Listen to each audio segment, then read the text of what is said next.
My wife, Valerie, is a choreographer that has a contemporary dance company in Boone, North Carolina called X Factor. And with a grant from the North Carolina Arts Council, she was commissioned to create a new work. And part of her idea was to create this piece about dreams and dream states, loosely based on some writings of Carl Jung that she'd been reading.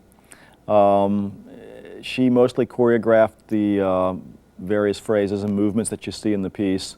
When we talked about the piece, the images that came to my mind were really little moments, just sort of little images that were fleeting but that were at the same time quite beautiful. Things that were kind of almost stick in your mind after the image had gone away in a kind of a deja vu fashion.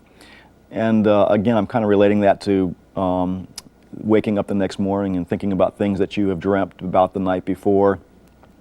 And wondering why that happened, you know, why did you dream this, and what does it all mean? Possibly it means nothing. Sometimes Freud would say it means a lot.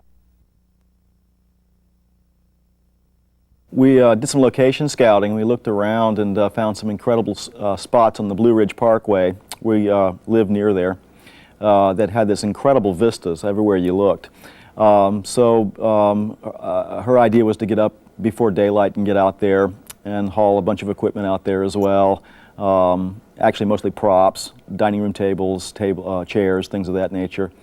So we enlisted dancers to kind of help us lug the equipment over there. I was basically the only crew. It was about maybe 5:30 in the morning, right before the sun came up, and by the time the sun came up, we were socked in completely with fog.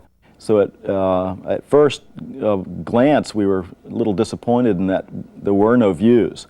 And as the sun started to rise, we realized what a fortunate incident it actually happened to be, because it really created a very surreal sort of environment. You couldn't probably see more than I'd say about 30 feet in front of you. So everything beyond that point was really kind of enveloped in sort of a shroud, secrecy type of environment that really lent itself well, I think, to the piece. We shot the entire project in about 30 minutes. It was, I think Valerie told me it was March, a very cold March day. I think it was about 28, 30 degrees outside, so the dancers would be wearing down jackets, down vests, shoes, socks.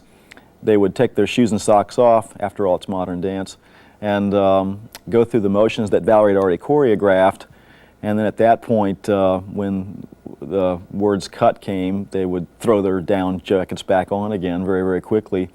And really we kind of abused them as long as we could. I like this notion of chance being a part of the creative process.